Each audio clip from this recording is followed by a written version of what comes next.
ಅವರು ಟೀಕೆ ಮಾಡುವಾಗ ಯೋಚನೆ ಮಾಡಬೇಕಾಯ್ತು. ಕರ್ನಾಟಕ ರಾಜ್ಯದ ರಾಜಕಾರಣದ ಇತಿಹಾಸದಲ್ಲಿ ಯಾವತ್ತೂ ಕೂಡ ಅವರು ಬಹುಮತವನ್ನು ತಗೊಂಡು ಈ ಸದನವನ್ನು ಪ್ರವೇಶ ಮಾಡಿಲ್ಲ. ಹಿಂಬಾಗಿಲಿನಿಂದಲೇ ಸದನವನ್ನು ಪ್ರವೇಶ ಮಾಡಿ ಈ ರಾಜ್ಯದಲ್ಲಿ ಮುಖ್ಯಮಂತ್ರಿಗಳಾಗಿದ್ದಾರೆ. ನಾವು ಅಂದಿನಿಂದ 2008ರಿಂದ ಇಲ್ಲಿವರೆಗೆ ಶಾಸಕರಾಗಿ ನೋಡ್ತಾ ಇದ್ದೀವಿ. ಅವರು ಮುಖ್ಯಮಂತ್ರಿಗಳಾಗುವಂತ ಸಂದರ್ಭದಲ್ಲಿ, ನಾಯಕರನ್ನು ಆಯ್ಕೆ ಮಾಡುವಂತ ಸಂದರ್ಭದಲ್ಲಿ ಯಾವ್ಯಾವ ಘಟನಾವಳಿಗಳು ನಡೆದಿದ್ದಾವೆ.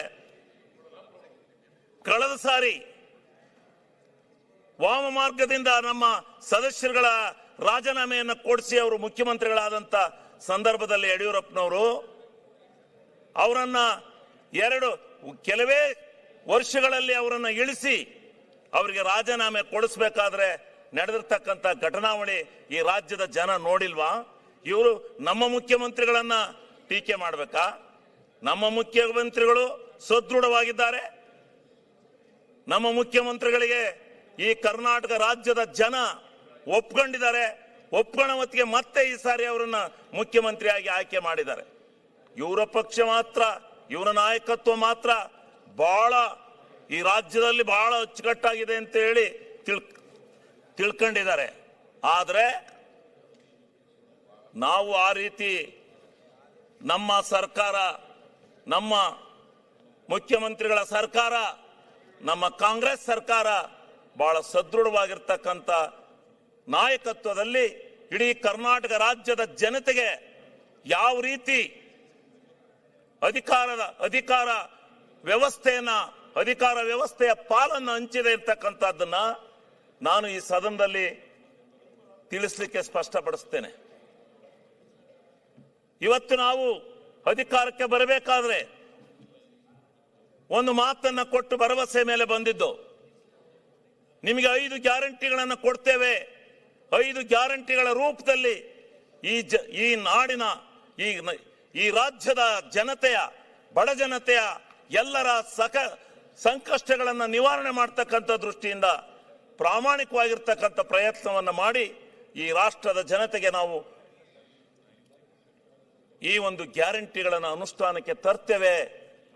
ಬಡವರನ್ನ, ಎಲ್ಲ ವರ್ಗದ ಜನತೆಯನ್ನ ಅವರಿಗೆ ಆರ್ಥಿಕವಾದಂತ ಸ್ವಾವಲಂಬಿಗಳಾಗಿ ಬದುಕಲಿಕ್ಕೆ ದಾರಿದೀಪ ಮಾಡ್ತೇವೆ ಅಂತಕ್ಕಂಥ ಯಾವ ಭರವಸೆಯನ್ನ ಕೊಟ್ಟಿದ್ದೋ ಅದನ್ನ ಚಾಚು ತಪ್ಪಲೆ ಇವತ್ತಿನ ದಿವಸ ನಾವು ಮಾಡಿದ್ದೇವೆ. ನಮ್ಮ ಮುಖ್ಯಮಂತ್ರಿಗಳು, ನಮ್ಮ ಸರ್ಕಾರ ಮಾಡಿದೆ ಅಂತಕ್ಕಂಥದ್ದನ್ನ ನಾನು ಇವತ್ತು ಈ ರಾಜ್ಯದ ಜನ ಇವತ್ತು ಎಲ್ಲಿ ಹೋಗ್ಲಿ, ಯಾವ ಹಳ್ಳಿಗೆ ಹೋಗ್ಲಿ, ಇವ್ರು ಇಲ್ಲೆಲ್ಲೋ 4 ಜನ ಯಾರ್ದೋ ನೋಡಿ ಹೇಳ್ಬೋದು, ಬರ್ಲಿ ಈ ರಾಜ್ಯದ ಜನತೆ ಎದುರಿಗೆ, ಈ ರಾಜ್ಯದ ಜನತೆ ಎದುರಿಗೆ ಬರ್ಲಿ. ರಾಜ್ಯ ನಾವು ಹಳ್ಳಿ ಸುತ್ತಾ ಇದೀವಿ. ಪ್ರತಿಯೊಂದು ಹಳ್ಳಿನಲ್ಲಿ ಯಾರು ಗ್ಯಾರಂಟಿಯ ಫಲಾನುಭವಿಗಳಿದ್ದಾರೆ ಅವರು ಕೃತಜ್ಞತಾ ಪೂರ್ವಕವಾಗಿ ಕಾಂಗ್ರೆಸ್ಗೆ ಧನ್ಯವಾದಗಳನ್ನ ಸಮರ್ಪಣೆ ಮಾಡ್ತಾ ಇದ್ದಾರೆ. ಇವ್ರು ಹೇಳೋ ರೀತಿನಲ್ಲಿ ಇಲ್ಲ. ಅದು ತೀರ್ಮಾನ ಆಗೋದು ಸಾರ್ವತ್ರಿಕ ಚುನಾವಣೆಗಳು ಬಂದಾಗ ತೀರ್ಮಾನ ಆಗುತ್ತೆ. ಈ ರೀತಿ ನಮ್ಮ ಸರ್ಕಾರ ಏನೋ ಆಗೋಗ್ಬಿಟ್ಟಿದೆ ಅಂತಕ್ಕಂಥದ್ದು ಇವರು ತಪ್ಪು. ಇದನ್ನು ನಾನು ಒಪ್ಪೋದಿಲ್ಲ. ನಮ್ಮ ನಾಯಕತ್ವ ಇದೆ, ನಾಯಕತ್ವ ಒಳ್ಳೆ ಉತ್ತಮವಾದಂತ ಮುಖ್ಯಮಂತ್ರಿಗಳಿದ್ದಾರೆ. ಅವರು ಈ ರಾಜ್ಯದ ಜನತೆಯನ್ನ ಒಳ್ಳೆ ಸದೃಢವಾಗಿ ಆಳ್ತಾ ಇದ್ದಾರೆ. ಕೆಲವೊಂದು ವಿಚಾರಗಳು ನಡೀತವೆ. ಯಾವ ಸರ್ಕಾರದಲ್ಲಿ ಗೋಲಿಬಾರ್ ಆಗಿಲ್ಲ, ಯಾವ ಸರ್ಕಾರದಲ್ಲಿ ಏನೂ ಆಗಿಲ್ಲ, ಯಾವ ಘಟನೆ ಯಾರ್ಯಾರನ್ನು ಟೀಕೆ ಮಾಡಿಲ್ಲ. ಪ್ರತಿಯೊಂದು ಘಟನೆಯಲ್ಲೂ ಇರುತ್ತೆ, ಪ್ರತಿಯೊಂದು ಸರ್ಕಾರದಲ್ಲೂ ಇರುತ್ತೆ.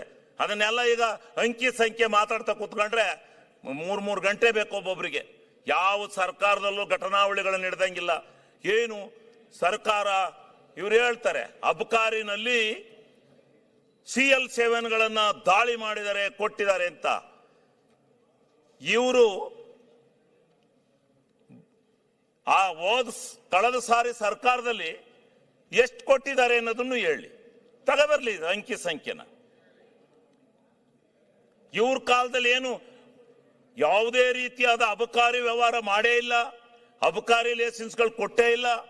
ನಾವೆಲ್ಲ ಪ್ರಾಮಾಣಿಕರು ಅನ್ನೋ ರೀತಿಯಲ್ಲಿ ಬಿಂಬಿಸೋದು ಬೇಡ. ಇವರು ಎಷ್ಟು ಅಬಕಾರಿ ಲೈಸೆನ್ಸ್ ಕೊಟ್ಟಿದ್ದಾರೆ, ಏನೇನ್ ಮಾಡಿದ್ದಾರೆ ಎಲ್ಲವೂ ಈ ರಾಜ್ಯದ ಜನಕ್ಕೆ ಗೊತ್ತಿದೆ. ಈ ರಾಜ್ಯದ ಜನ ತಿಳ್ಕೊಂಡಿದ್ದಾರೆ. ಈ ರಾಜ್ಯದ ಜನಕ್ಕೆ ಪ್ರತಿಯೊಂದು ಅಂಕಿ ಅಂಶಗಳು ಇವತ್ತು ಗೊತ್ತಿದೆ. ಅದನ್ನ ಜನತೆ ತೀರ್ಮಾನ ಮಾಡ್ತಾರೆ. ಯಾರ್ಯಾರು ಬಾರಲ್ಲಿ ನಮ್ಮ ಯಾವ್ಯಾವ ಊರಲ್ಲಿ ಅಂತ ಹೇಳ್ಬೇಕಾ, ಎಷ್ಟೆಷ್ಟು ಒಂದೊಂದು ರೋಡಲ್ಲಿ ಇದ್ದು ಅಂತ ಹೇಳ್ಬೇಕಾ, ಎಷ್ಟೆಷ್ಟು ಒಂದೊಂದು ಊರಿಗೆ ಕೊಟ್ಟರೆ ಅಂತ ಹೇಳ್ಬೇಕಾ, ತೆಗಿಲೆ ಅಂಕಿ ಸಂಖ್ಯೆನ. ಬರೀ ಒಂದಲ್ಲ. ಹೌದು, ಇವತ್ತು ಆ ಒಂದು ವ್ಯವಸ್ಥೆ ಬಂದಿರೋದ್ರಿಂದ ನಡೀತಾ ಇದೆ.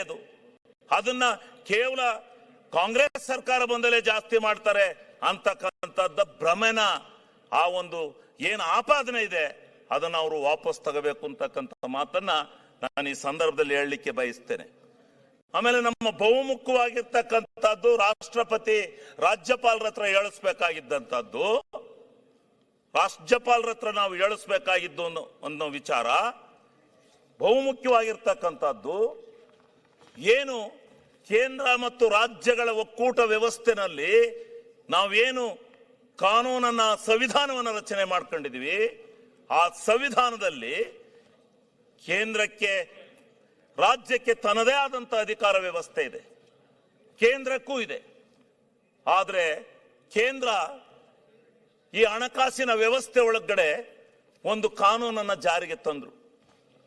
ನಾನು ಬಹಳವಾಗಿ ಅದನ್ನು ಅಭಿನಂದಿಸಿದ್ದೇನೆ. ಏನು ಹಣಕಾಸು ಆಯೋಗವನ್ನು ರಚನೆ ಮಾಡಿದ್ರು.